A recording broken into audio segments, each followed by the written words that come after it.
Lee, suicide in the under-40s, biggest cause of death. What got you on? I mean, obviously, Graham's a constituent. What got you onto this? And big problem. Obviously, Graham, my constituent, lost his son just before Christmas. Nobody saw it coming. Yeah. So as soon as it happened, I promised Graham that I'd help him. I found out there was a debate today, so I put my name down to speak in that debate. And that's about getting suicide awareness back on the curriculum, so people can talk to specialists in school, because, like you say, Nigel, this is the biggest killer of young men under 40 in this country. It's epidemic level. Nobody's talking about it, but they're talking about it now.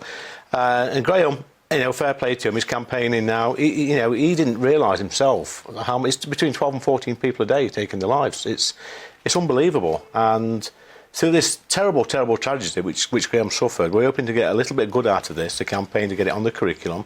Graham's raising money.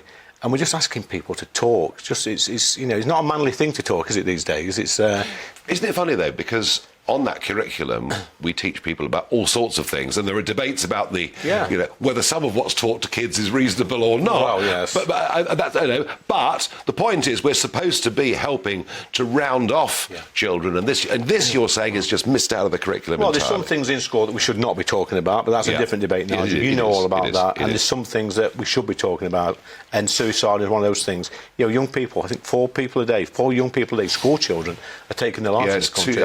This didn't happen nowadays, did it? No, I don't think it did.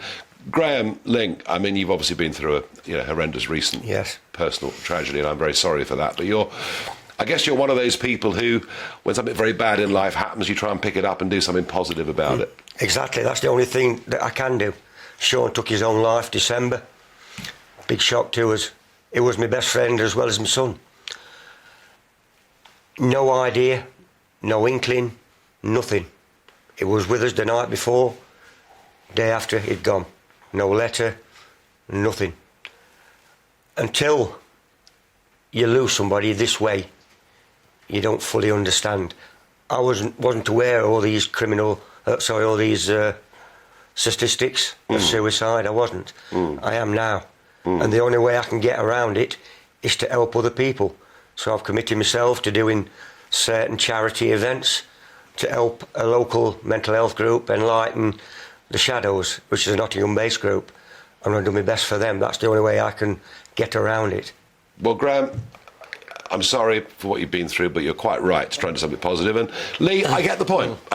Yeah. It's a conversation that needs to be had with teenagers, because it is a problem. What chance has it got? I think it's got every chance. There's the suicide strategy coming out later on this year. Well, Nigel, I just want to close by saying suicide is not means-tested.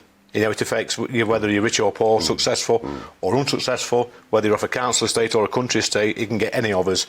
With the help of Graham and these other charities, we're going to really shine a light on this and make sure it gets on the school curriculum.